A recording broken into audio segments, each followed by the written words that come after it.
Bismillahirrahmanirrahim. Assalamualaikum warahmatullahi wabarakatuh. Alhamdulillahirabbil alamin wassalatu wassalamu ala asyrofil anbiya'i wal mursalin. Kami dari kelompok 3 akan mempresentasikan materi mata kuliah studi sanad. Dalam hal ini kami diampu oleh beliau Bapak Dwi Haryono STHI MSI, yakni tentang tobakoh mutaakhirah serta telaah para perawinya, juga kitab mudallis. Yang pertama saya akan membahas tobakoh mutaakhirah. Kami akan membahas tobakoh mutaakhirah. Menurut bahasa, tobakoh mutaakhirah adalah tobakoh atau tingkatan yang telah dijelaskan di pertemuan yang lalu, dan mutaakhirah yang akhir.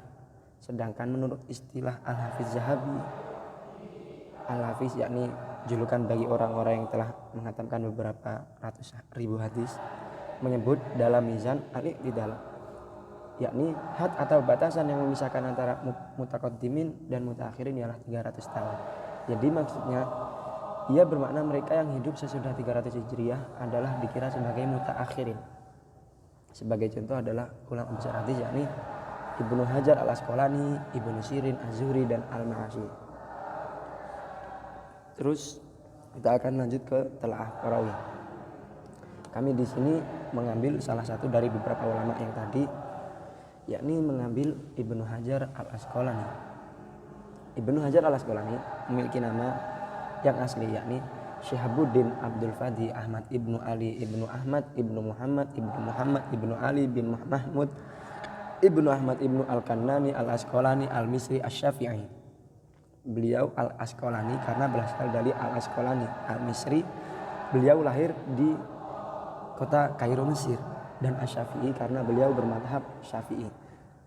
Beliau lahir di tepian Sungai Nil, tepatnya di kota Kairo, Mesir, pada tanggal 12 Sya'ban 733 Hijriah atau dalam Masehi yakni 18 Februari 1372 Masehi. Dan beliau wafat pada tanggal 28 Dzulhijjah 852 Hijriah. Riwayat hidup Imam Ibnu Hajar Al-Asqalani sangatlah dapat memotivasi kita. Karena apa? Beliau semenjak kecil umur 4 tahun, tepatnya pada bulan Rajab pada tahun 777, beliau ditinggal oleh ayahnya. Jadi beliau sudah yatim semenjak umur 4 tahun. Lantas tidak hanya berhenti di situ, tetapi beliau ketika umur 7 tahun beliau ditinggal oleh ibu beliau, tepatnya pada umur 779. Lantas ketika ibunya meninggal, beliau langsung berangkat ke Makkah untuk menyetorkan Al-Quran. Kemudian beliau berhasil menghafalkan Al-Quran secara sempurna pada umur 9 tahun. Kemudian setelah beliau di Makkah, beliau menunaikan ibadah haji, belajar pada beberapa ulama di Makkah. Dan yang lebih keren, yakni ketika beliau umur 17 tahun, beliau berhasil menulis serta menghafalkan kitab Sahih Bukhari. Lantas beliau menyetorkan hafalan beliau di Mesir pada Imam Abdurrahman Ar-Razik. Hal ini dijelaskan dalam kitab Bulughul Maram, tepatnya di halaman terdepan, penjelasan tentang Ibnu Hajar Al-Asqalani. Lantas siapa sih Ibnu Hajar Al-Asqalani? Karena tidak akan dapat diaplikasikan atau direalisasikan seseorang itu oleh dirinya sendiri. Lantas para ulama itu banyak mengatakan tentang beliau. Karena apa? Beliau memang masyhur di zaman itu.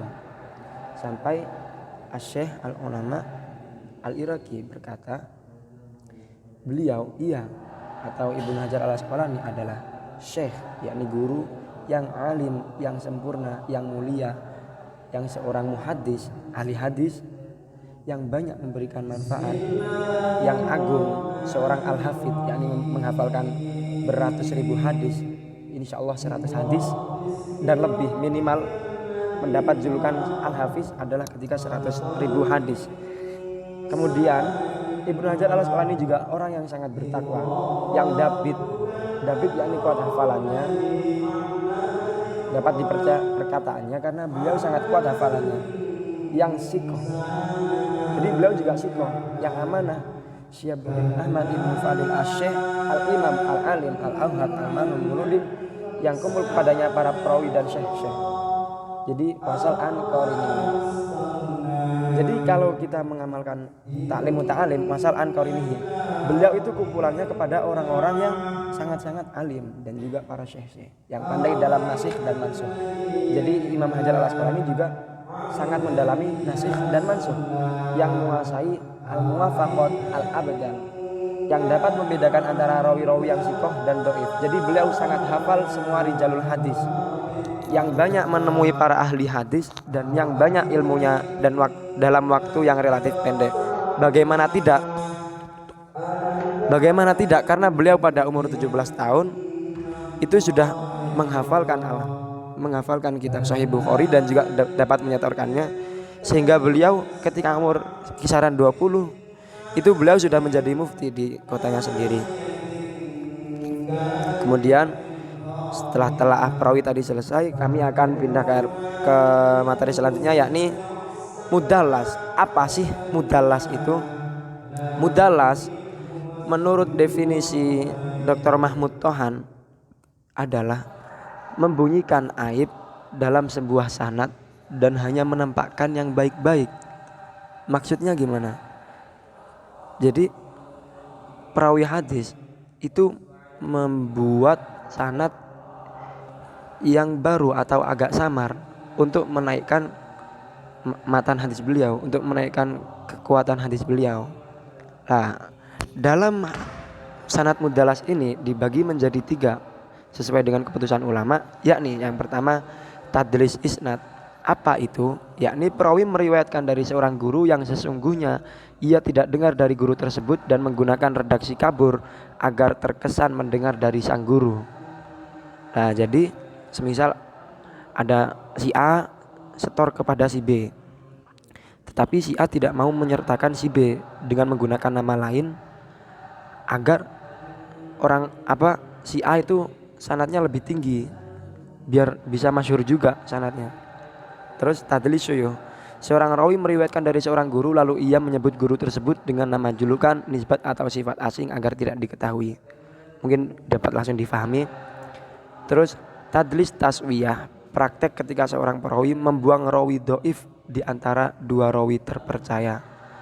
Lah, jadi untuk meningkatkan kekuatan hadis beliau, para perawi itu ada yang menggunakan cara curang, yakni dengan menghilangkan perawi yang kurang dhabit atau kurang adil, sehingga bisa menjadikan sanad hadis itu menjadi dhaif. Oleh karena itu perawi yang kurang adil dan dhabit itu dihilangkan agar sanad dia tetap kelihatan bagus. Oke, karena di RPS dijelaskan berikanlah beberapa contoh kitab mudallas. Setelah kami mencari beberapa referensi juga, itu masih kami belum menemukan. Mungkin teman-teman ada yang mau menambahkan, silahkan. Kami sangat menerima saran dan kritikan Anda. Mungkin ini saja yang bisa kami sampaikan, kurang lebihnya kami mohon maaf. Wassalamualaikum warahmatullahi wabarakatuh.